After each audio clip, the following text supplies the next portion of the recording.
Isang pinagpalang araw sa inyong lahat. Tayo po'y magninilay sa salita ng Diyos, ang pinagmumulan ng awa at tawad ng ating buhay, ang salitawa.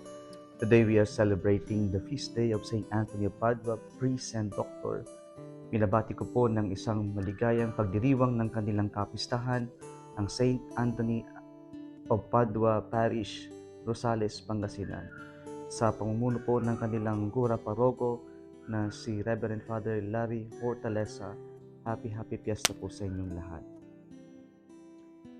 Para sa mga Hudyo, ang pagpapakabanal ay madali na mahirap. Madali sapagkat ang pagpapakabanal para sa kanila ay yung external observance ng law ng Panginoon, ng commandments ng Panginoon. Pero mahirap sapagkat kailangan nilang gawin o sundin yung 613 commandments and precepts na kailangan nilang i-memorize at ito ay kanilang ipapakita. Kaya po sa ating ebanghelyo ngayon, nais ni Jesus na higitan natin yung pananaw ng mga Pariseyo ng pagpapakabanal. Kaya sabi ni Jesus, I tell you, if you do not surpass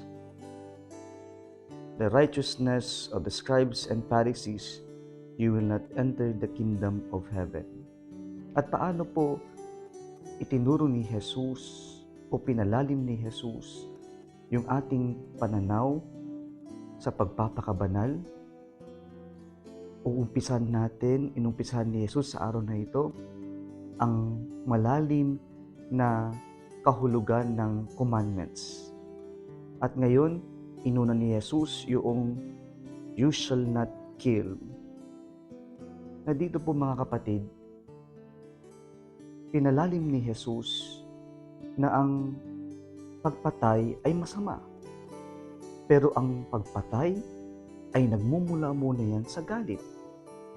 At yung galit na yan ay nagpupunta o naggagaling sa puso.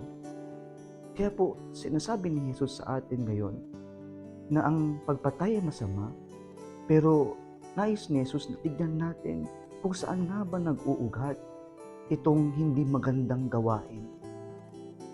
At ayon sa turo ng Panginoon, ang mga hindi magandang gawain ay nagmumula yan sa puso na lumalabas sa ating bunganga at tayo ay nakakagawa ng hindi maganda.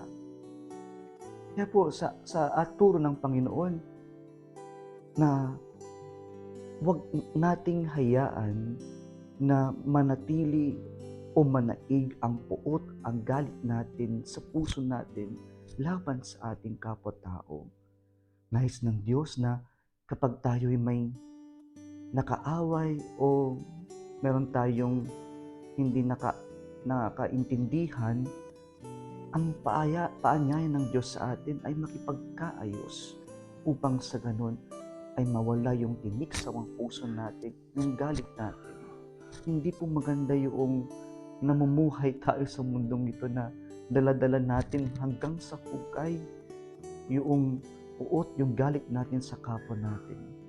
Paalala ng Diyos, bago pa tayo makagawa ng masama, pisikal na gawain, ay ayusin na natin yung hindi maganda sa ating puso. Kaya ang paalala ng Diyos sa atin ngayon, yung galit, yung paggawa ng hindi maganda sa kapwa, ay nagmumula yan sa ating hindi magandang itinatanim sa ating puso. Ang paalala ng Diyos sa atin, matutong magpatawad at makipagkaayos sa ating kapwa-tao. Kung mayroon tayong dinadalang hindi maganda, ay i-address natin to, i-acknowledge natin ito, at tayo makipag-ayos sa ating kapwa-tao.